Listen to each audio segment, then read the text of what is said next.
नांदणीच्या महादेवी हत्तीचं वनताराला पाठवण्याचा जो निर्णय झाला हा खरं तर अतिशय दुर्दैवी असा निर्णय आहे. आमच्या ज्योतिबा मंदिरासाठी सुद्धा मी अशा प्रकारचा हत्ती आणला होता.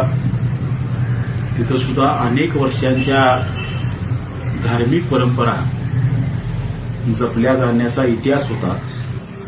नांदणीच्या मठात सुद्धा जवळजवळ 600 वर्षापासून अशा प्रकारची परंपरा ही आपण सगळेजण बघत होतो. आणि ज्या पद्धतीनं काळजी त्या ठिकाणी घेतली जात होती. प्राणी मित्र संघटना आहे. या संघटना विदेशातून फंडिंग मिळवण्यासाठी म्हणून खरं तर अशा प्रकारच्या खोट्या केसेस तयार करतात. आपल्या देशातल्या न्यायव्यवस्थेच्या माध्यमातून काही निर्णय होतात आणि अनेक लोकांच्या भावना त्या ठिकाणी दुखवल्या जातात. ज्योतिबाच्या हत्तीच्या बाबतीत सुद्धा मी सुप्रीम कोर्टापर्यंत हा संघर्ष नेला होता. मला सुद्धा त्या ठिकाणी यश आलं नाही. पण प्रामुख्यानं आज नांदणीच्या हत्तीच्या निमित्तानं मी या ठिकाणी सांगेन की ज्योतिबाचा आमचा हत्ती सुंदर त्याचं नाव होतं आणि तो हत्ती बन्नरघट्टा अभयारण्यामध्ये त्या ठिकाणी हलवण्याचा निर्णय झाला.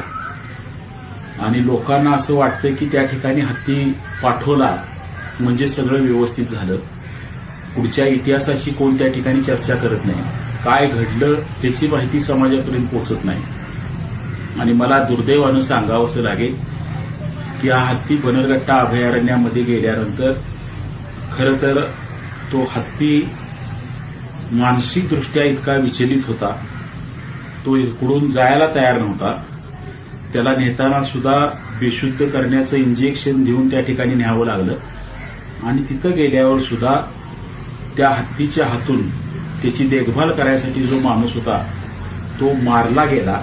पण ही बातमी सुद्धा कुठं बाहेर त्या मंडळींनी येऊ दिली नाही.